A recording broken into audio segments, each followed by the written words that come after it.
Encore un épisode du feuilleton moyen-oriental, cette série qui dure plus longtemps que Plus belle la vie, sauf qu'ici, les décors explosent vraiment et les figurants meurent pour de vrai.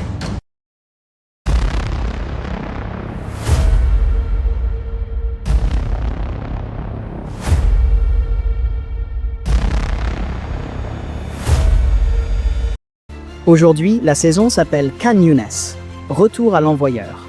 L'armée israélienne pensait être peinarde, façon Airbnb avec vue sur ruines, et soudain, bim, la résistance palestinienne leur a livré un colis surprise, version Amazon Prime, sauf que la livraison s'est faite à coups de roquettes, sans possibilité de retour gratuit. Imaginez la scène.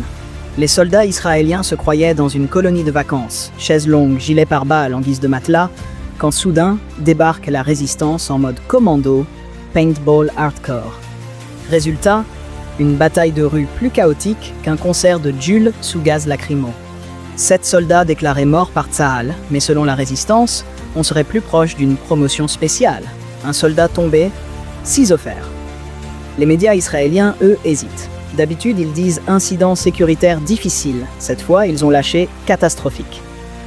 Traduction, on est passé de petites fuites dans les toilettes à le Titanic coule dans ta baignoire.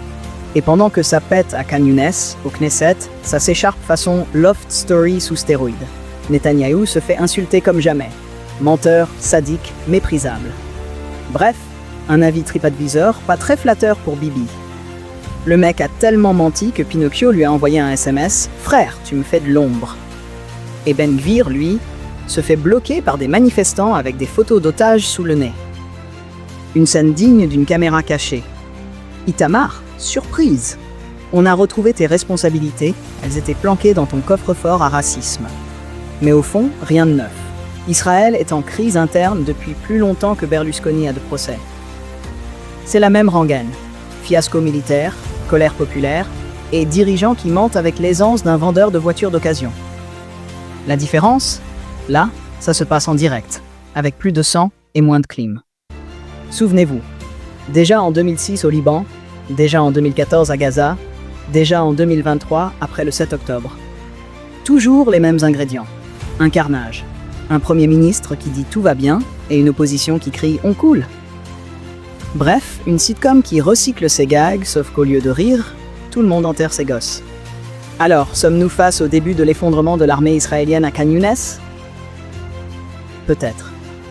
Mais en vrai, c'est juste un nouvel épisode de Game of Thrones où chacun joue à qui tuera le plus avant la pub.